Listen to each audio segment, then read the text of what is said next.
വലിയ വിജയത്തിലെങ്കിലും സന്തോഷിക്കുമ്പോഴും പക്ഷെ Thiruvananthapuram corporation BJP അധികാരത്തിലേക്ക് വരാൻ വേണ്ടി കേവലം ഭൂരിപക്ഷത്തോടെ മാത്രമല്ല തിരുവനന്തപുരം മറ്റ് ജില്ലകളൊക്കെ നോക്കുമ്പോൾ തിരുവനന്തപുരം ജില്ല നോക്കുമ്പോൾ ഒരൊറ്റ നഗരസഭ പോലും കിട്ടിയിട്ടില്ല. അല്ല, അത് ഓരോ ജില്ലകളിലും നമ്മൾ പ്രത്യേകമായിട്ട് പരിശോധിക്കണം.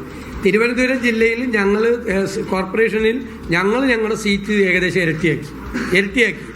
ഇവിടെ ഈ സീറ്റ് നിശ്ചയിച്ചതാരാ? ഈ സീറ്റുകൾ ഡിവൈഡ് ചെയ്താരാ? എല്ലാം കോർപ്പറേഷനിൽ CPM നേതാക്കന്മാരെ ആണ് വന്നിരുന്നത്. CPM നേതാക്കന്മാരാണ് വോട്ടർ പട്ടികയിൽ ക്രമക്കേട് കാണിച്ചത്, ഡീലിമിറ്റേഷനിൽ ക്രമക്കേട് കാണിച്ചത്. സംസ്ഥാനത്ത് ഉടനീളം ചെയ്തു, തിരുവനന്തപുരത്ത് അതെല്ലാം ചെയ്തു. BJPക്ക് ജയിക്കാനുള്ള വഴിയൊരുക്കി കൊടുക്കുകയാണ് യഥാർത്ഥത്തിൽ തിരുവനന്തപുരത്ത് CPM ചെയ്തത്. സംശയം എന്താ? പിന്നെ എല്ലാ ജില്ലകളിലും ജയിക്കുമോ? തിരുവനന്തപുരത്ത് നിങ്ങൾ അതേ എങ്ങനെയാണ്? ഗ്രാമപഞ്ചായത്തുകളിലെ മാത്രമല്ലല്ലോ, കോർപ്പറേഷൻ മാത്രമല്ലല്ലോ, ജില്ലാ പഞ്ചായത്തിലെ ഒരു മിനി അസംബ്ലി നടക്കുന്ന പോലത്തെ തിരഞ്ഞെടുപ്പ് ഇവിടെ ഒപ്പത്തിനൊപ്പം നിൽക്കുകയാണ്. ഒപ്പത്തിനൊപ്പം ജില്ലാ പഞ്ചായത്ത് തിരുവനന്തപുരം ജില്ലയിൽ ഒപ്പത്തിനൊപ്പം UDF നിൽക്കുകയാണ്, LDFിനൊപ്പം. തിരുവനന്തപുരത്ത് പരാജയം ഉണ്ടായെന്ന് അങ്ങേക്ക് എങ്ങനെ വിലയിരുത്താൻ പറ്റും? തിരുവനന്തപുരത്ത് ഒപ്പത്തിനൊപ്പം നിൽക്കുക, BJP ഒന്നും അല്ലല്ലോ, LDF UDF ഒപ്പത്തിനൊപ്പം നിൽക്കുക. ഞങ്ങൾക്ക് കഴിഞ്ഞ പ്രാവശ്യം എത്ര സീറ്റ് ഉണ്ടായിരുന്നു? ഞങ്ങൾക്ക് തിരുവനന്തപുരത്തൊക്കെ ഞങ്ങൾക്ക് എത്ര സീറ്റ് ഉണ്ടായിരുന്നു? വളരെ കുറച്ച് സീറ്റാ ഞങ്ങൾക്ക് ഉണ്ടായിരുന്നല്ലോ. അതിൽ നിന്നൊക്കെയാണ് ഞങ്ങൾ ഈ വൻ വിജയം നേടി ഞങ്ങൾ തിരിച്ചു വരുന്നത്. കോർപ്പറേഷനിലും അതുപോലെ അതിലെല്ലാതെ ഇപ്പം ഞാൻ പറഞ്ഞല്ലോ, ജില്ലാ പഞ്ചായത്ത് കിട്ടാത്ത സ്ഥലങ്ങളിലെല്ലാം ഞങ്ങളുടെ സീറ്റുകളുടെ എണ്ണം ഇരട്ടിയായി. ജില്ലാ പഞ്ചായത്ത് കിട്ടാത്ത സ്ഥലത്തൊക്കെ ഇരട്ടിയായി. നേരത്തെ ഉണ്ടായിരുന്ന കഴിഞ്ഞ പ്രാവശ്യം ഉണ്ടായിരുന്ന ജില്ലാ പഞ്ചായത്ത് എണ്ണത്തിൻ്റെ ഇരട്ടിയായി. ഇപ്പോൾ കൊല്ലത്തൊക്കെ ഞങ്ങൾ സംഘടനാപരമായി കൊല്ലം, കോഴിക്കോട് ജില്ലകളിൽ ഒക്കെ സംഘടനാപരമായി പിന്നോക്കം നിൽക്കുന്ന സ്ഥലങ്ങളാണ്. എല്ലാ തെരഞ്ഞെടുപ്പ് വരുമ്പോഴും ഞങ്ങൾ തോറ്റിരുന്ന സ്ഥലങ്ങളാണ്.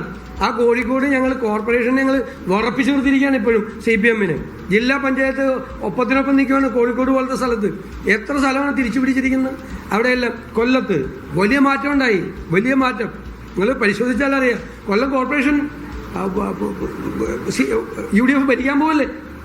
CPMന്റെ സ്ഥിതി 3-ാം സ്ഥാനത്താണ്. 3-ാം സ്ഥാനത്ത് ഒരു കോർപ്പറേഷനിലും ശരിക്കില്ല ഭൂരിപക്ഷം. ഒറ്റയ്ക്ക് ഭൂരിപക്ഷമില്ല ഒരു സ്ഥലത്തും CPMന്. ഞങ്ങൾ വൻ ഭൂരിപക്ഷം നേടിയിരിക്കുന്ന 3 സ്ഥലത്ത് ഞങ്ങളുടെ ഭൂരിപക്ഷം നോക്കിയേ. കണ്ണൂരും എറണാകുളത്തും തൃശ്ശൂരും ഒക്കെ ഞങ്ങളുടെ ഭൂരിപക്ഷം നോക്കിയേ. ഇപ്പോൾ ഒരു കേന്ദ്രമന്ത്രി തൃശ്ശൂർ ക്യാമ്പ് ചെയ്ത് വർക്ക് ചെയ്താണ്. അവിടെയൊക്കെ ഞങ്ങൾ നേടിയ വിജയം അവർക്ക് 2 പേർക്ക് കൂടി കിട്ടിയേക്കണ സീറ്റിനേക്കാൾ കൂടുതൽ സീറ്റുണ്ട്. CPMനും BJP കൂടി കിട്ടിയേക്കണേക്കാൾ കൂടുതൽ സീറ്റ് തൃശ്ശൂർ ടൗണിൽ ഇല്ലേ? തൃശ്ശൂർ ടൗണിൽ, തൃശ്ശൂർ കോർപ്പറേഷനിൽ UDFനുണ്ട്. പിന്നെ കണ്ണൂർ, മലബാർ ഞങ്ങൾ അടിച്ച് CPM കാണാനില്ല പല ജില്ലകളിലും. ഇപ്പോൾ 33 ജില്ലാ പഞ്ചായത്ത് ഡിവിഷനുള്ള മലപ്പുറത്ത് 32 ജയിച്ച UDF, 27 എറണാകുളത്ത് 25 ജയിക്കും. ഏതോ 1-2 സീറ്റ് ചോദിച്ചു. ഇടുക്കിയിൽ, മധ്യ തിരുവിതാംകൂറിലേക്കും ഞങ്ങൾ അതിശക്തമായ തിരിച്ചുവരവാ ഞങ്ങൾ നടത്തിയിരിക്കുന്നത്. കോട്ടയം എന്തായിരുന്നു കഴിഞ്ഞ അസംബ്ലി?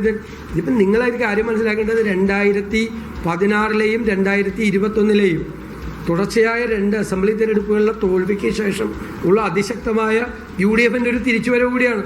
കോട്ടയം ജില്ലയ്ക്ക് എന്താ വിജയം? 25-16 സീറ്റാണ് ജില്ലാ പഞ്ചായത്തിലേക്കൊക്കെ നമ്മൾ നേടിയിരിക്കുന്നത്. ഞങ്ങളുടെ മുന്നണിയിലുണ്ടായിരുന്ന ഒരു കക്ഷി അപ്പുറത്തേക്ക് പോയിട്ട് പോലും ഇപ്പോൾ ഞങ്ങൾക്ക് ആ വിജയം, വലിയ വിജയം കോട്ടയത്ത് നേടാൻ. കോട്ടയം, ഇടുക്കി, പത്തനംതിട്ട ജില്ലകളിലെ വിജയം, കൊല്ലത്തും തിരുവനന്തപുരത്തും ഉണ്ടാക്കിയിരിക്കുന്ന മുന്നേറ്റം,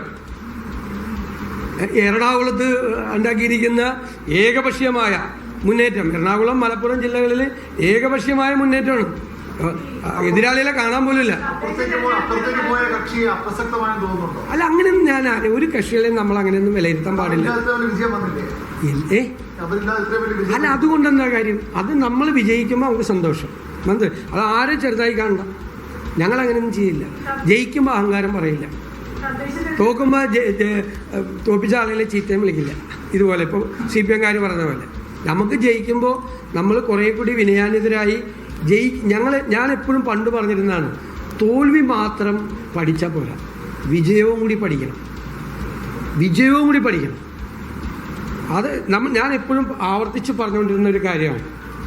എപ്പോഴും നമ്മുടെ പാർട്ടി കമ്മിറ്റികളിലും മറ്റ് പൊതുസ്ഥലങ്ങളിലും ഈ വിജയത്തെക്കുറിച്ച് ഞങ്ങൾ വളരെ വിശദമായി നമ്മൾ പഠിക്കും. അപ്പോഴാണ് നമുക്ക് എല്ലാ കാര്യങ്ങളും മനസ്സിലാവുന്നത്.